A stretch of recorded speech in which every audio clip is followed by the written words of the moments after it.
그러니까 경매에 대해서 이제 여러 가지 그 오해들이 있는데 생각해보세요.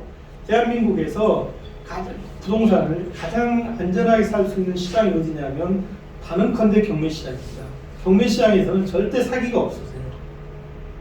생각해보세요. 경매는 누가 파는 거냐면 판사가 파는 거라니까요. 판사가 우리 같은 사람들이 누구냐면 우리가 매수자잖아요. 우리 같은 매수자들한테 판사가 이중매매하고 감정가를 속이고 그럴 일 절대 없습니다. 근데 그 혹자 잘 모르신 분들은 경매하면 뭐 위험하다, 뭐 야바이다. 옛날에는 그랬다 그래요. 옛날에 호가 시절에는 그랬다 그러지만 지금은 경매를 진행하다 하나라도 하자가 있으면 판사가 경매 바로 중지시키고 하자를 치유한 다음에 매각을 하거나 치유할 수 없는 하자면 매각 자체를 기각해버리고 각하해버리고 끝내버리잖아요. 그러니까 부동산 경매 시장에서 뭐 사기당했습니다라고 얘기를 하면 그건 자기가 공부를 안 해서 그러니까 경매 물건에서 이미 다 고지를 했는데 자기가 못 알아들어서 의미를 파악을 못해서 자기가 무지해서 그런 일이 벌어진 거지 절대 법원이 경매를 뭐 이상하게 진행을 해서 경매 투자자들한테 곤란을 겪고 그런 일도 없습니다라는 말씀을 드립니다. 그런데 어쨌든 여호 물건이 역대 이렇게 진행합니다라고 이제 말씀을 드리고 깡통 경매를 한번 보여드리겠다 해요. 낙찰됐네요. 3월 16일 낙찰이 됐습니다. 한번 볼까요? 얼마에 낙찰이 됐냐면 15억 천에 낙찰됐네요. 17억. 그렇게 썩 잘했다는 생각은 안 드는데 일단 봐봐보세요. 이 양반이 11억 5천 할 때 깡통 구조만 한번 보여드릴게요. 11억 5천 할 때 쭉 여기 이제 세입자들이세요.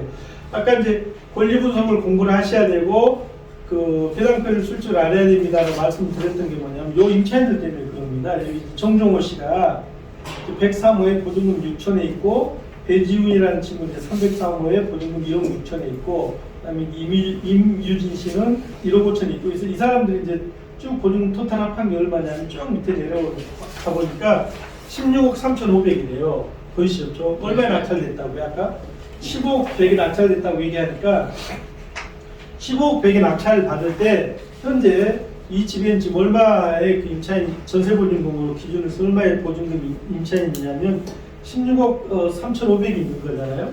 그러면 요거 가지고 깡통이냐고 얘기하면 안 돼요. 왜냐하면 그러니까 15억에 낙찰받는 16억이면 한 1억 정도는 그냥 이렇게 뭐 추가로 물어줘야 될 비용도 있고 이러니까 이거 가지고서 100% 깡통입니다라고 얘기를 안 하면 안 되는데 보여드리겠지만 만약에 그 16억짜리 15억에 낙찰받았습니다라고 얘기를 하면 경매 들어갈 시점에서 임차보증금으로 한 20억은 있어야 돼요. 그리고 이제 그 선생님들한테 해줄 얘기가 많이 있는데요. 봐봐보세요. 이 집은 이제 정종호 씨라는 양반이 언제 전입을 했냐면 2018년에 있답니다. 그러면 우리가 이제 그것도 아셔야 되는 거예요. 2018년에 봉천동에 맞죠? 봉천동에 이런 다가구 주택의 전세보증 시세가 어땠을까? 그러니까 18년, 19년, 20년, 21년 사이클을 쭉 좀 보자 그러면 18년이면 약간 오르기 전이세요. 그렇죠? 막 오르는 시점이어서 무슨 말을 하냐면 만약 이 임차인이 한 13년, 14년에 보증금 6천에 있었습니다라고 얘기를 하면 지금으로 치면 한 8천 정도, 한 2천 정도 올랐을 거라고 말씀을 드리는 거예요. 그래서 어쨌든 요건 같은 경우도 15억의 낙찰을 받았는데 15억의 낙찰을 받을 때 11억 1,500개 최저 가격이었을 때 이 당시에 전세보증금이 얼마 있었다는 게 16억 3천이다 그 얘기죠. 그럼 이제 잘 들어보세요. 저런 놈은 어떤 이제 이점은 있냐면 지금 낙찰 받으시면요 들어간 돈은 바로 전세보증금 다 회수가 되시잖아요. 그럼 봐봐보세요. 그러니까 이제 여놈은 그렇진 않지만 이제 그 기본 이제 뭐 요즘 뭐 프레임이라고 합니다. 틀을 한번 잘 생각해 보시면 저런 녀석이 만약에 재개발이나 재건축이 될 지역에 들어가 있다고 생각을 한번 해봐 보세요.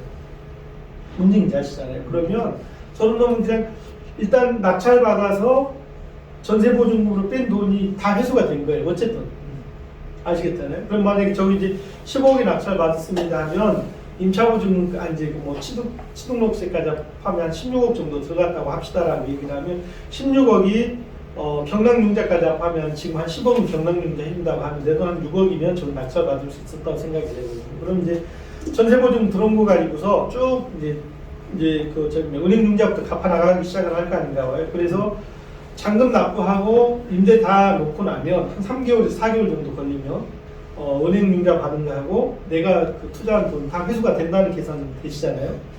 그럼 그다음부터 뭐만 하면 되니 관리하고 버티기만 하시면 되시거든요. 그래서 만약에 저런 놈이 그러니까 여러 번 얘기를 하지만 저런 녀석을 서울시내에 한 10군데만 하나씩 깔아놓자죠.